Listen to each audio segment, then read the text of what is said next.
When Ale published his first Chinese book in the summer of 2024, he wasn't prepared for the storm. Now the work starts, his publisher told him.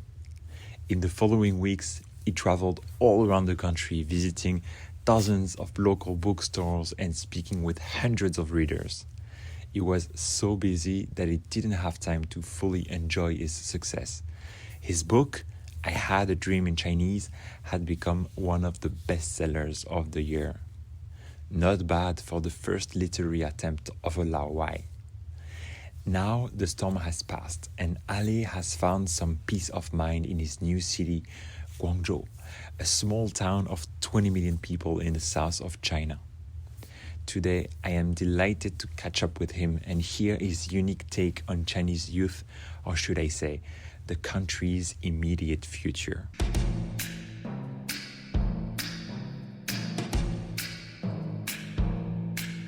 Et surtout à cause de votre mauvais caractère. Oh, quel caractère.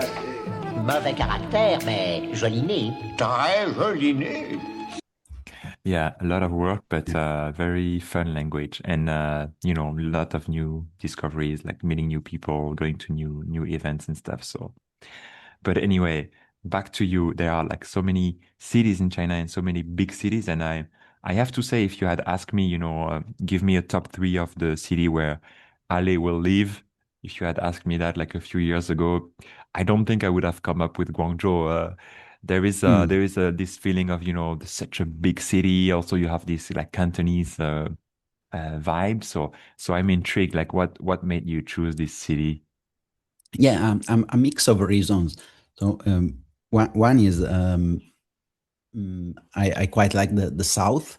I mean, I think it's been a long-term trend since gradually. And a gradual and long-term trend of me moving from north to south, like since 2021 when I left Beijing and I moved to Shanghai, and then I back then I already felt like I wouldn't have wanted to go back north anymore.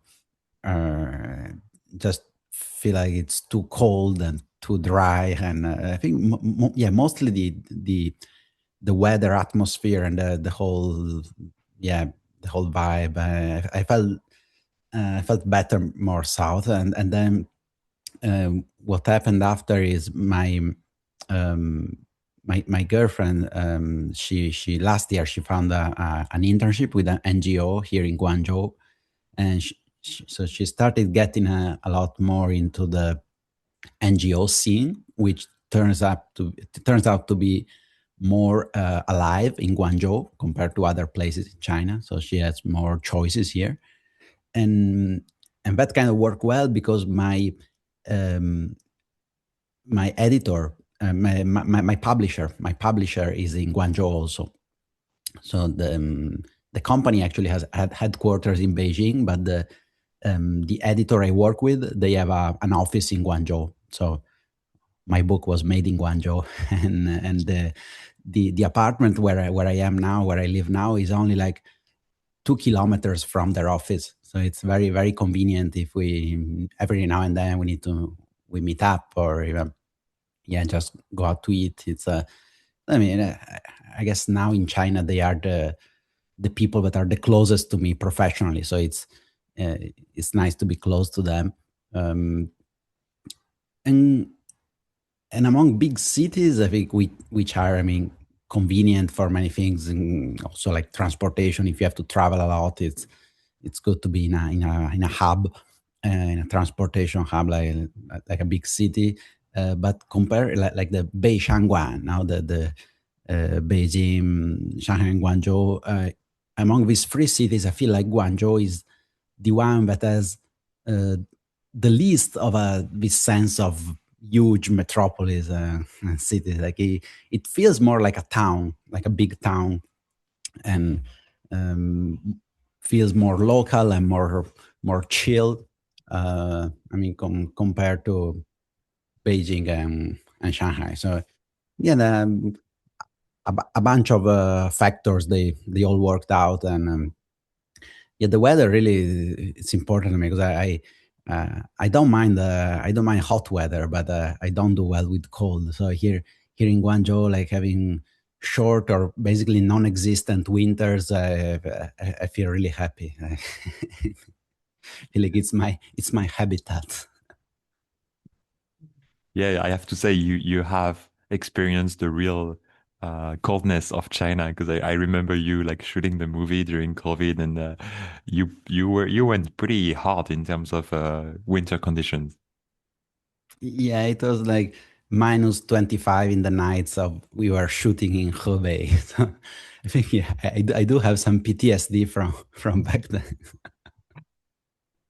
And so tell me a little bit more about your the collaboration with your publisher, because you made this first book that was really successful. Was it like 2 summer ago, summer of 2024? Yeah, it was summer 2024. Yeah. And so you made it to the, well, very high in the rankings, the Douban Mm. rankings, and like very impressive for a first novel. So do you have any new project already going on, or do you have some long-term collaboration plan with this publishing company? Yeah, so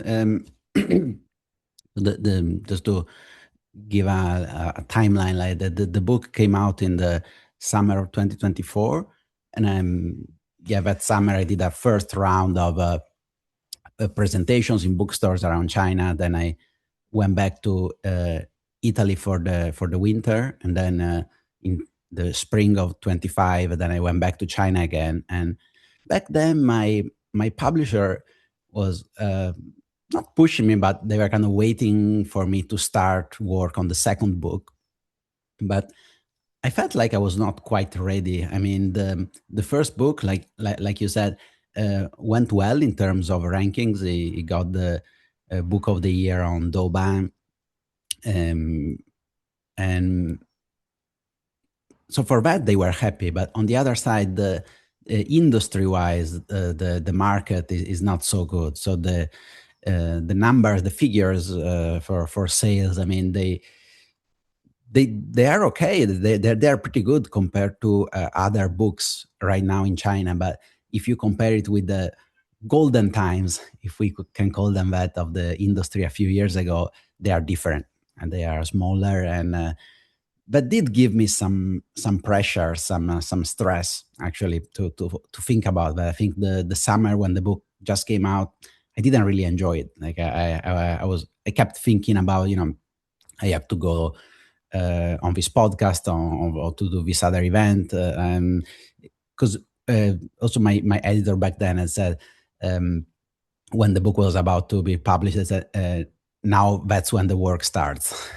And I was like, oh, okay.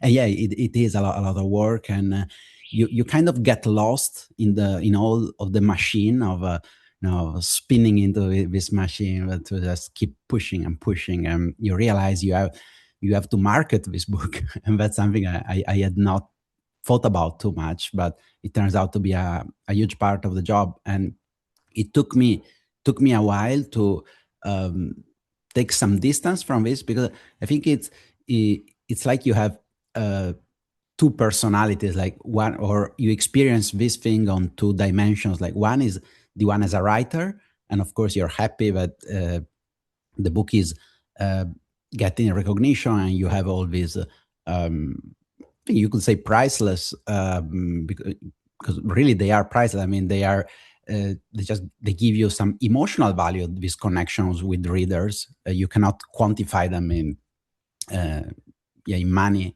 They are just the value of connecting with another human and another reader. But on the other side, you think about the sales, and you think about how is this going, is this doing well enough, or is this meeting everyone's expectations, including at the publishing house. So I felt a bit lost between these two experiences. Like on one side, being happy as a writer; on the other, being a bit stressed out in this endless spiral of marketing yourself and the book. And so my reaction was to take a bit of distance from it and not wanting to jump directly into the next project. So I took some time. Yeah, last year I actually did more presentations. I kept going around around China, and this is something that my publisher actually was not recommending, because they were like, um, they were like, yeah, last summer we already did some presentations, some events, and what's the standard for the industry? Maybe you do one or 2 months of book events, and that's enough. So their idea, and it was probably right, that if after that you continue, actually it's not bringing that much in terms of sales. It doesn't make much sense financially to continue traveling all over with all these expenses, and actually it's not bringing back much. But at that point, by the spring of 25, I felt like I wanted to reconnect with the writer side of myself. So I wanted to stop thinking about book sales and that, and to go back to reconnecting with the readers and all that experience as a writer. So I posted on Xiaohongshu saying that I was going back to China, and asking if there were any bookstore owners, any bookstore who wanted to work together, so to have some events.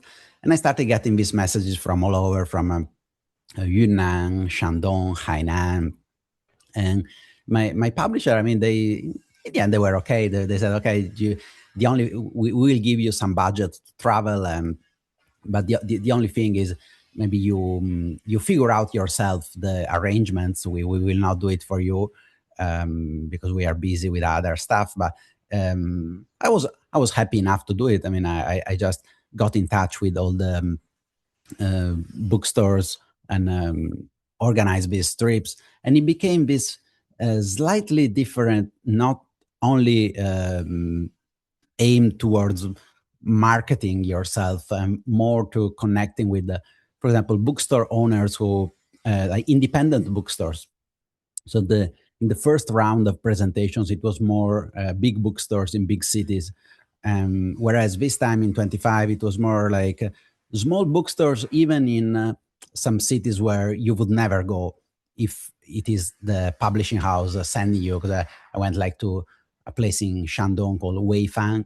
Was my first stop of last year in 25. So, and they brought me to the village around to fly the kites. There, it's a place famous for their kites. And so you get this much more personal experience, where the bookstore owner has actually read your book, and not only read your book, he actually cares about inviting you there. And it's not just this industry thing where everyone is just doing their job, and they're like, "Yeah, 李老师," and so it's more personal. And I was happy that I did it, just without thinking how that would impact book sales, and just thinking about enjoying the experience.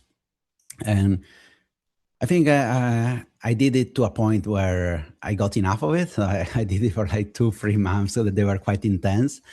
And I feel like I'm ready to start on the second book. I think something I did in the meanwhile, in the past few months, is I translated the book into Italian, because the past summer, finally, an Italian publisher came ahead with an offer to publish. So we had been waiting for a while. Finally, we found it. And so in the past few months, I just turned in my first draft, on January 20th, so like about a month ago. And all being well, the book will come out in Italy in May. So that was also something that I was kind of in the back of my mind, but I knew I had to get done before starting work on the second book. So now this is done too. I feel like I'm ready to start on working on something new. Yeah. Nice. That's really cool. Yeah, I feel like it's probably the best decision to, finish completely, to close this chapter of like sending your Italian version, and then you can fully dedicate yourself to a new topic.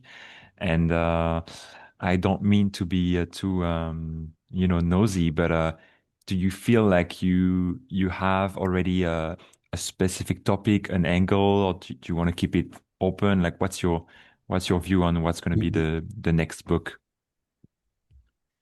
Yeah, the idea is a kind of like a prequel to the first book. So talk more about my life before China. So definitely more Italy and more growing up in Italy, and my family going to school, and the young people in Italy. So more things like that. My first interaction with Italian society as an adult, trying to work there and then leaving, all these things. In from another lens, it will maybe be about all these years my looking for my path. So the way, this is something they think at my publishing house, the way many young Chinese people now lack a clear direction in life, and yeah, both professionally and in life. It could be not necessarily useful, but it could be meaningful to to share my experience from this past maybe about 10 years after university, 10 years after graduating university until now, in which I did many different things, and I felt lost a lot of the times, but I cannot say I found a definite direction, but maybe what I found the most is the accepting the process of continuing to look for yeah, so it's probably something along these lines. We in terms of the structure of the book, we'll probably now it's the Chinese New Year holidays, and after the holidays we'll meet again with the publisher and discuss them, but probably something like that. Yeah. Nice. Yeah, I feel like it's a topic that will definitely resonate with the young generation, the younger generation, and people who probably feel stuck. I often feel like, like being outside of China so many years, I often feel like there is this huge disparity between the way we see China from the Western world, where we tend to see it as the future society where everything goes fast, where there is huge potential, everything can be scaled, and I feel there is something that is completely missed in this picture, is the feeling that is experiencing the younger generation and people who are like growing up and getting their first job, getting married very early on, and this kind of like feeling of being stuck, being forced to follow this rhythm. And so I'm curious to hear from what you have experienced, like being in China for so many years. Like, is it something that you can feel on a daily life, like this kind of frustration of this younger generation that feels that they haven't really received the fruits of the growth, of the insane growth that the country has known, or of the efforts that the country has done? Is it something that you experience on a daily basis, or is it not so pregnant in Guangzhou? Yeah, because uh, I guess my girlfriend also, she's not one of us who just after graduating went and looked for a job like the past generation would do. So she's part of the new generation as well, and she's a living example of that in my house. So it's about as daily as it gets. But other than that, yeah, you do see, I think one very obvious way of looking at it as you see lots of people who are not working right now, and this is who don't have a job, don't have a job. So and this on one side, it's the economy is not going well, and so I think one side is the economy, but another side, I think it's also um, in terms of lifestyle considerations. When, of course, the benefit you're getting for having a stable job, 9 to 5, is much lower compared to the past few years, past maybe before COVID, let's say before COVID, and so the incentive is smaller. So but you are still asked a lot. I mean, if you have a full-time job in China, and so people are more balancing, more weighing their options in a different way. I feel like compared to the era before COVID, because now if it's a job that's gonna take up all of your life, basically all of your waking hours, and it's not even giving you so much, then why do it? So you just see more people choosing not to go that way, and yeah, well, what you do then, I think now you do see a trend in terms of wanting less. So I guess if you if you cannot support a very high consuming lifestyle, then you start also, yeah, you're not getting those benefits from a job, but you're also getting rid of some financial burdens that were coming with the so-called traditional lifestyle, so like buying a house and buying a car and getting married, all these things. So suddenly you're lighter.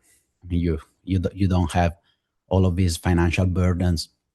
And yeah, so this is one thing, and another on a more maybe generational aspect. I watched a video on Xiaohongshu. I found it quite interesting, just posted by Lin Lin Ho, Gen Z, that was saying how stop saying that we're lazy, stop saying that we don't want to work, and he was saying something interesting, which is we don't have the luxury to 吃苦, so to work hard and the so-called eat bitterness. But from the previous generation, especially the Balin Ho, and also some, so they was born in the 80s and even some born in the 90s, they had that privilege, but that privilege, maybe they saw it as a virtue, but they were willing to work, for sure. That's absolutely fair. They worked hard to whatever they had to do, they could do, and maybe they even were born in material conditions that were worse than the Gen Z now, and so they experienced maybe a sensible improvement through their hard work, and through the improvement of the society in general. But this guy in this video, he was saying, well, sure, you go on about how hard you worked and all that, but I don't have this. I don't have all these opportunities that you had back then. Although maybe I'm eating better than you were at my age, but when I go out and look for a job, there is not so much optimism around. There are not so many opportunities that I can just throw myself into. And so I found it a very accurate picture of many young people in China now, where it's not like they don't want to work. It's just that they don't find the outlet to express and put into real life their values and their dreams and all their aspirations. And that's sad. That's sad. And it's not just laziness. Yeah, it's a lack of opportunity there, and yeah, even uh, having bitterness to eat, even to have a cook each, it turns out it's also a luxury, and maybe that's something where back then people didn't realize, but now when you really are, maybe you are uh, lying flat, like they say, the thumping, but this lying flat is not necessarily comfortable if you are if while you are lying flat you feel like useless, or you feel like you are not contributing to society, or you don't have your place in society. There is this disconnect, and yeah, it's not just lying flat at the beach and enjoying the sun. I mean, it's a lying flat, but it's of course it's different from person to person, but it can be filled with the sense of anxiety, sense of uncertainties, even of emptiness. So yeah, I think that's something to think about when we look at the new generation. Yeah, it's not just they don't want to work. It's not that easy.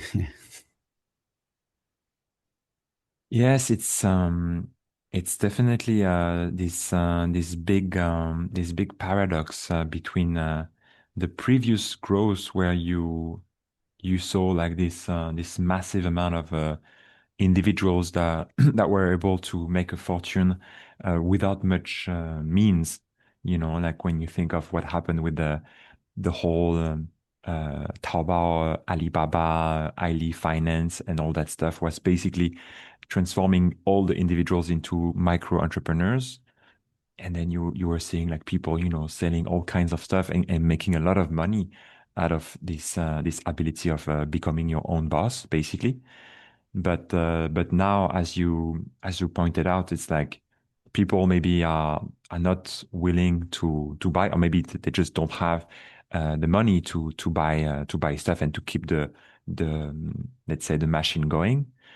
So because you have the whole ecosystem that is gripped, the whole thing falls apart, and then you ask yourself, okay, I'm willing to put down the effort, I'm willing to be my own boss, but then if no one is there to buy my products, then what do I do? And you see it also on the platforms, you know, like you mentioned earlier that even you as a writer, you have to be also some kind of entrepreneurs, and you know, being aware of your communication, being aware of your marketing, of all these things that didn't used to be part of the whole kit of, you know, being a writer. And so that brings the question of like not only you need to find your path, but also you need to be good at so many different things, right? To Mm. exist and to be financially viable. Um, so so the question that I would like to ask you is like when you meet people that are, you know, asking themselves this question of like in search for meaning and in search of how they could contribute to society, where do you think is let's say the biggest potential for like jobs in the future for all these people that don't want to be in the, let's say, the classical 9 to 5 lifestyle? Mm-hmm. Yeah, this is actually this type of conversation of like people who are looking for direction or meaning or something, some change in their life is one of the conversations that I was surprised to find quite a lot in my book events in bookstores. Like readers often ask me this kind of questions. Maybe because they saw in me some sort of someone who went a different way, and they want some not necessarily directions, but some feedback or something from me. And this happens so often to the point that one day in a bookstore, the bookstore owner got a bit pissed. He was like, stop asking these questions. Well, talk about the book. And these people, they were asking me, I want to quit my job. I want to go shoot a documentary in the countryside. These questions. No, but yeah, the first thing I say is, well, don't quit your job so quick, because it's not easy to find one now. And no, kidding, but it's true. So yeah, usually I at least say try to take it step by step, and maybe don't necessarily make radical changes right now, because you could also regret it. Maybe start with something in the weekend and then work from there. And yeah, but so this is a question that came up often, and it's difficult to give an answer. I mean, I generally don't give specific advice, like do this or do that. I just advisement to take it easy and take it step by step.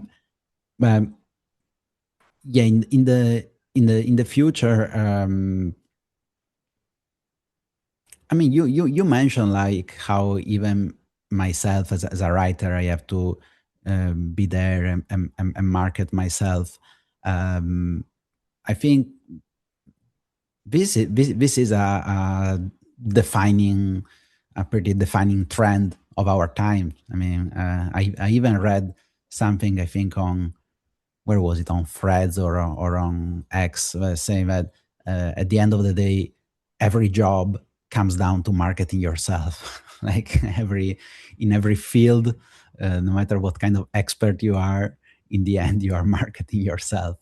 And I think we live in such an age, and that's true. So it's I mean, especially in times right now in which I mean, AI is completely upturning the workplace. So it's very difficult to make predictions about the future. But one thing that seems to be there is this concept of personal IPs, and I think in a time in which it's not so easy to go out there and find a job, it can actually be a really good insurance on yourself, like knowing that you have something to sell, a skill, a marketable skill, that you don't need to send in a resume and to be on a payroll. Just something that, like someone who can make bread, I can sell it in his neighborhood. I mean, something like this. I mean, I remember many years ago listening to Werner Herzog, the director, saying how when he was young and wanted to shoot movies, the first thing he did was first learning a skill that could give him money. And I think he was working in some factory. And I always remember that. And I think it's true. I mean, and we need that. I think we need that in today's society, because it's especially the workplace now doesn't look so reassuring. It's very hard to say which jobs are safe. So if to have the ability, no matter in which field you are, to just go out there and sell something, I think it would be quite a valuable, you could say, a backup plan, or just quite a valuable plan. Yeah, it's funny, you know, like when you think of the theory of evolution of, you know, Darwin, we often think of it as in a bit simplistic way of saying the stronger makes it, or like the strongest will survive. And I think there is some data that suggests that it's much more like the flexible that can adapt and that can survive, and not so much the most you know, the one with more muscle, or the biggest. Or no, it's often the one that are able to adapt. And I think we are being taught this lesson today. And the crazy thing is that the job that used to be considered like let's say the least money making one, such as a writer, like typically writing poetry or writing as a job. 10 years ago, you would think of the best way to not make a living, basically, and the best way to be alone in a room and struggling to make a living. And nowadays, it is shifting so much that it becomes the kind of job that the one of only job that AI cannot compete. You have a stand-up comedy, you have writing, you have poetry, you have all these things that are the only ones that are safer, let's say. Even though obviously a huge a huge part of let's say the industry writing is also threatened. But that is teaching us definitely a lesson about how to be flexible and how to live in a in stable life. And I think like yes, finding the path of least resistance first, like the thing that can make money, and try to be really good at that. And then it's a whole dedication, and probably like a lifetime is not enough to do that. But yeah, definitely an advice that is worth sharing, I think. I wanted to also to ask you about movies, like as in the movie industry, because that's how we met. We went to this film school. I think both of us knowing that it was something that was interesting for us and that was able to give us many options, as in where we would go in the future.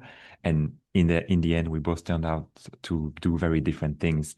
But at least it gave us this option of meeting a lot of people and getting to have insight on the industry and on all the jobs that exist. My question for you now is like, would you be willing to go back into this industry at some point in your career as a filmmaker, as a director? Is it something that you still have somewhere in your brain, or is it completely out of the question?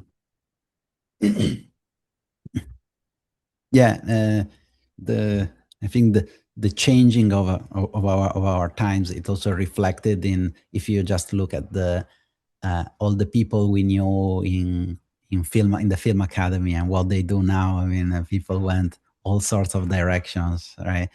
Um, even in my class, that was the directing class, I think there are not so many people who strictly went towards doing film. I mean, some went to do gaming industry. Well, of course, some advertising. Well, personally, I do think I found maybe something that works better, makes me feel better in the day to day life, which is writing. But for the film industry, which now actually, at least here in China, it's more all the short drama thing. Like most, I see most of the people still shooting stuff.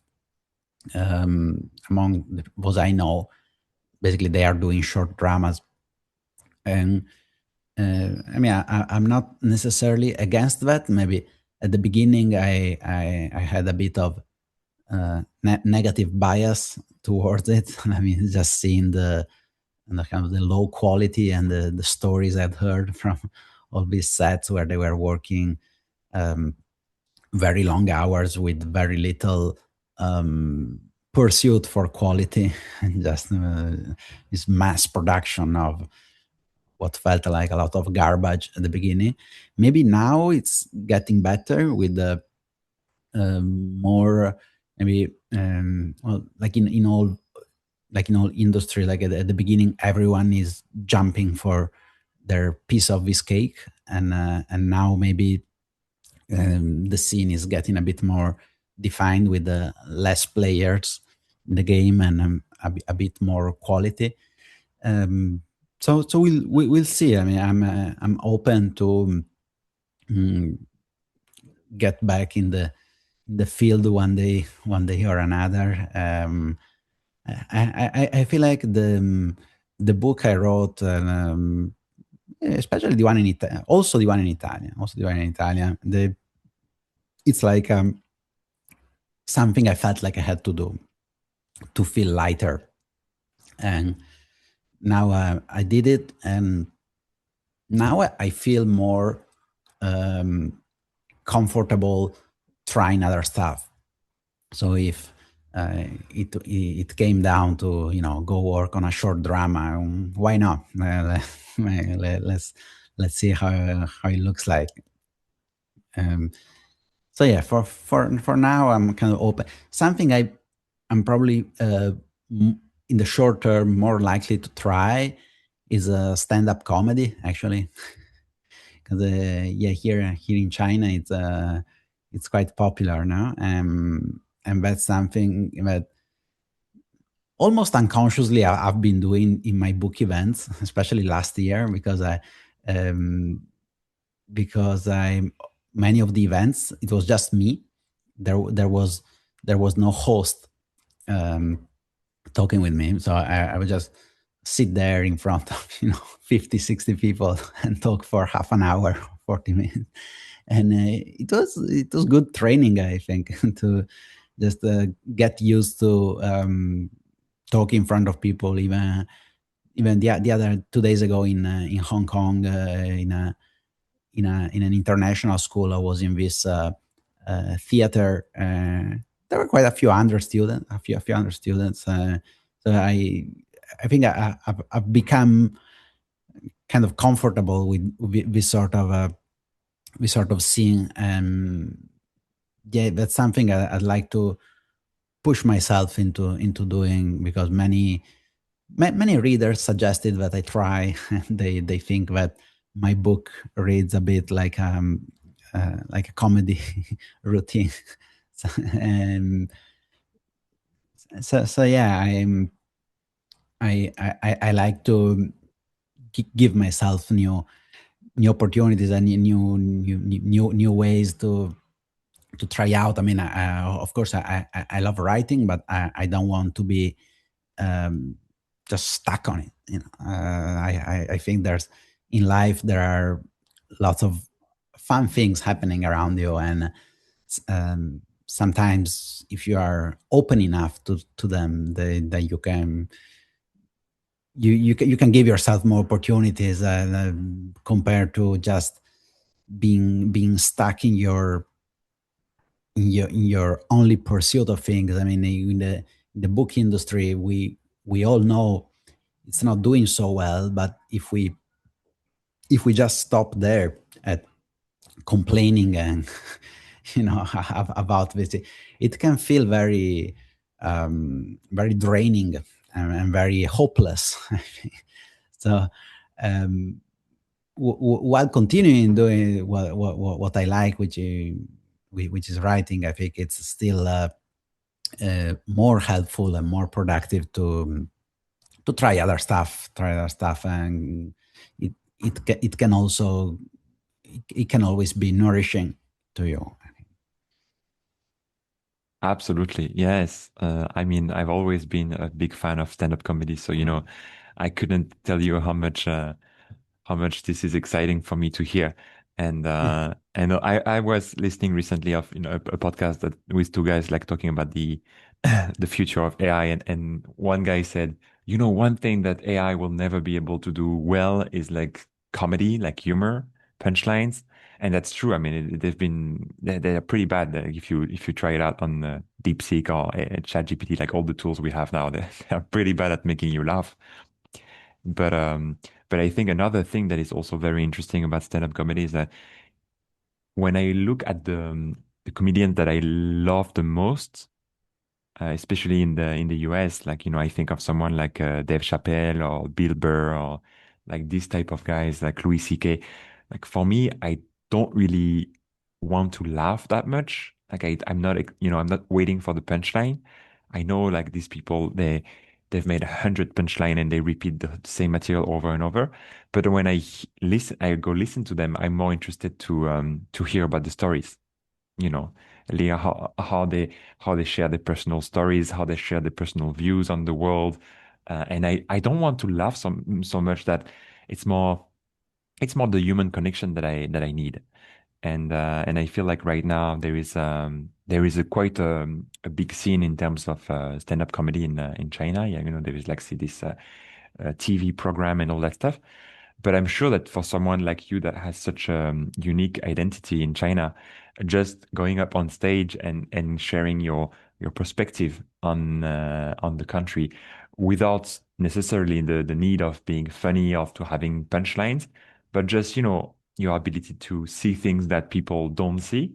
I feel like Mm. there is already a lot of value in that. Mm.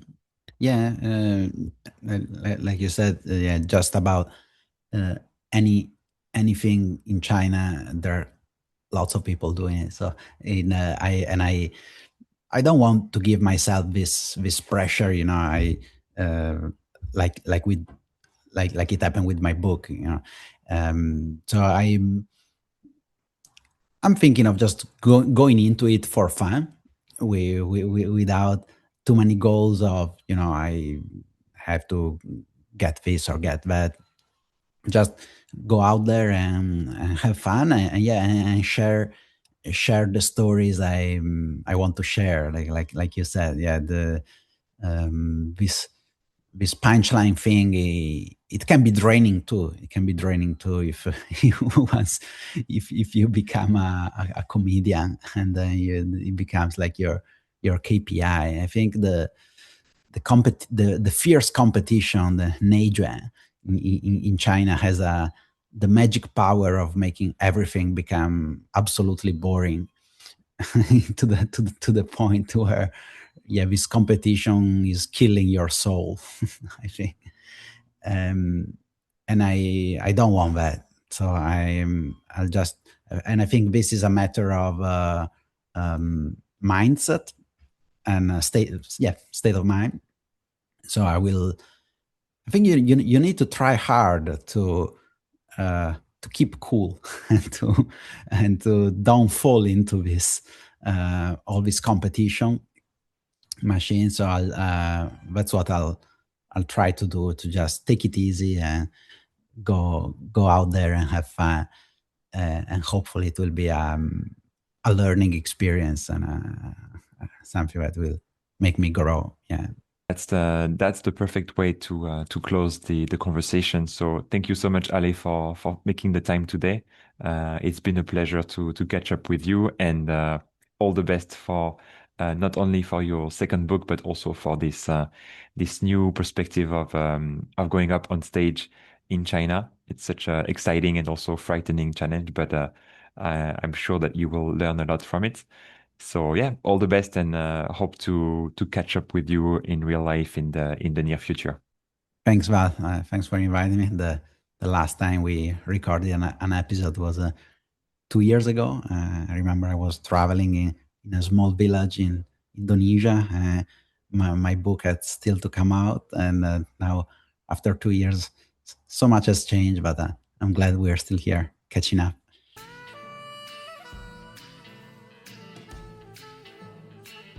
Les épisodes s'enchaînent et à chaque fois, c'est l'occasion d'entendre une voix différente sur la Chine. Si vous aussi vous avez une histoire à raconter avec la Chine et que vous souhaitez la partager dans l'émission, je vous invite à me contacter par messagerie privée. Et pour celles et ceux qui préfèrent écouter, vous avez aussi un rôle à jouer. Écrire un commentaire, partager le podcast, envoyer des étoiles, ce sont tout autant de petits gestes qui nous permettent d'aller plus loin et qui font de vous des forces de caractère.